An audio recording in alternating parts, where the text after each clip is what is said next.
যাইবে, জাহান্নামের মধ্যে যাইবে।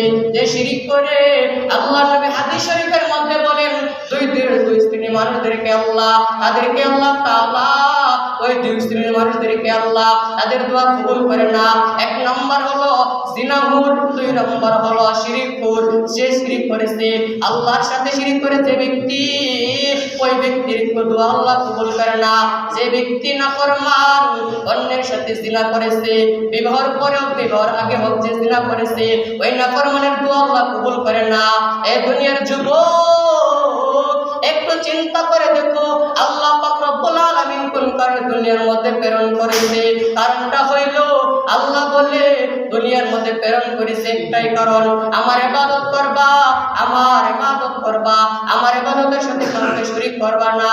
আর যদি কাউকে শরীক করো, তাহলে তুমি আমার বান্দা না, তুমি নাফরমান, তুমি জাহান্নামের দিকে চলে যাইবা, তুমি জাহান্নামের মধ্যে চলে যাইবা।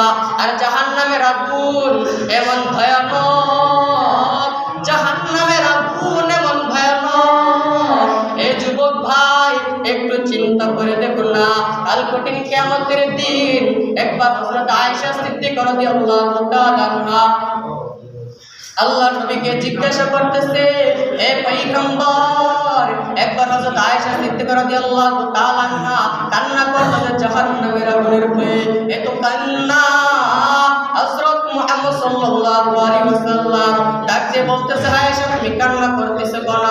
আয়েশা বলতেছে, ও আল্লাহর নবী, আমি কান্না করতেছি, কাল কঠিন কিয়ামতের দিন কি আপনি আপনার পরিবার পরিজনকে আপনি সুপারিশ করবেন কি? আপনি তাদেরকে খেয়াল করবেন কি?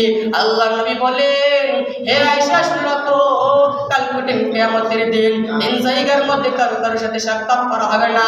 এক নম্বর জায়গা হলো যখন বান্দাটা, যখন তাকে নেক আমল দেওয়া হবে, তখন তার আমল নামাটা তার হাতে দেওয়া হবে।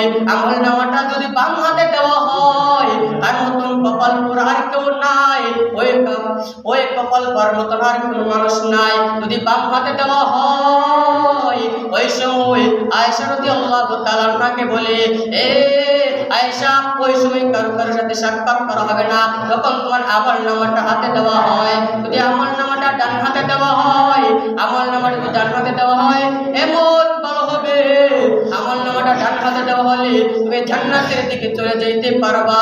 দুই নম্বর জায়গা হলো যখন মিজানের পাল্লাটা মাপ দেওয়া হবে, ওই সময় কারোর সাথে সাক্ষাৎ করা হবে না। মিজানের পাল্লাটা ভারী হবে নাকি পাতলা হবে, ওই সময় কারোর সাথে সাক্ষাৎ করা হবে না। যখন যদি মিজানের পাল্লাটা যদি ভারী হয়, তাহলে তুমি জান্নাতি হয়ে যাইবা। আর যদি মিজানের পাল্লাটা যদি পাতলা হয়ে যায়, হালকা হয়, তাহলে তুমি জাহান্নামের দিকে চলে যাইবা। এই মুসলমান, দুনিয়ার মধ্যে নেক আমল করে মিজানের পাল্লাটা ভারী করো, আর যদি দুনিয়ার মধ্যে নেক আমল না করো, তাহলে জাহান্নামের দিকে চলে যাইবা। তিন নম্বর জায়গা হলো যখন ফুলসিরাতের ব্রিজ যখন পার হইবা, ওই সময় কারোর সাথে সাক্ষাৎ করা হবে না। ফুলসিরাতের ব্রিজ এমন ভয়ানক, চুলের মতন চিকন, হীরার চেয়েও ধার, এমন অন্ধকার, এমন অন্ধকার ফুলসিরাতের ব্রিজ। ওই ব্রিজ পার দেওয়ার সময় কারোর সাথে সাক্ষাৎ করা হবে না। আর যদি দুনিয়ার মধ্যে নেক আমল করতে পারো, তাহলে আল্লাহ পাক রব্বুল আলামিন তোমার কপালের মধ্যে নূরের বাতি লাগাই দিবে, ওই অন্ধকার দূর করে দিবে, তুমি নিরংশই তুমি জান্নাতে চলে যেতে পারবা।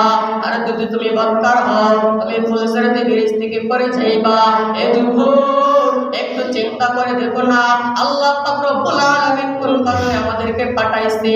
আর কোন সন্তানকে যদি বাবা বাইরের জন্য ইচ্ছা করে, ওই সন্তানের উদ্দেশ্য, বাবার উদ্দেশ্য থাকে একটাই, সন্তানটা পিতা মাতার জন্য টাকা পয়সা বাহির থেকে প্রেরণ করবে, পাঠাইবে। কিন্তু আল্লাহর উদ্দেশ্য একটাই, দুনিয়ার মধ্যে আল্লাহ প্রেরণ করেছে এক উদ্দেশ্য, আল্লাহর ইবাদত আর বندگی করার জন্য।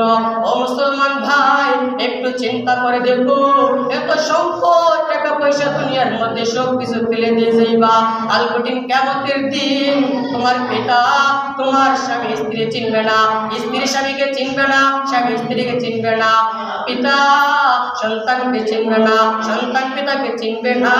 আরে তার জন্য তো মেহনত করো, মাথার ঘাম পায়ে গেল। এই মানুষ একটু চিন্তা করে দেখো, সারাদিন ক্ষেত কামারের মধ্যে কাজ করো, কাল কঠিন কিয়ামতের দিন আপনার সন্তান আপনাকে চিনবে না, আপনার স্ত্রীও আপনাকে চিনবে না, আপনার মেয়েও আপনাকে চিনবে না। এই দিন ইয়া নাফসি করে চিৎকার করতে থাকবে। এই মুসলমান ভাই একটু চিন্তা করে দেখো না, আল্লাহ পাক রব্বুল আলামিন কোন জন্য পাঠাইছে, কোন কারণে পাঠাইছে। এই যুবক একটু চিন্তা করে দেখো না, একটাই উদ্দেশ্য, কাল কঠিন কিয়ামতের দিন আল্লাহ পাক রব্বুল আলামিন জিজ্ঞাসা করা হবে। পয়গম্বর হাদিস শরীফের মধ্যে বলেন, আউয়ালু মা ইউহাসাবু বিহিল আবদু ইয়াউমাল কিয়ামাতিস সালাহ। কাল কঠিন কিয়ামতের দিন নামাজ সম্পর্কে জিজ্ঞাসা করা হবে। সর্বপ্রথম নামাজ সম্পর্কে জিজ্ঞাসা করা হবে। আর নামাজের চাবি, একটি চাবি যদি তুমি নামাজ থেকে চাবি না বানাইতে পারো, তাহলে তুমি জান্নাতের গেট খুলতে পারবা না।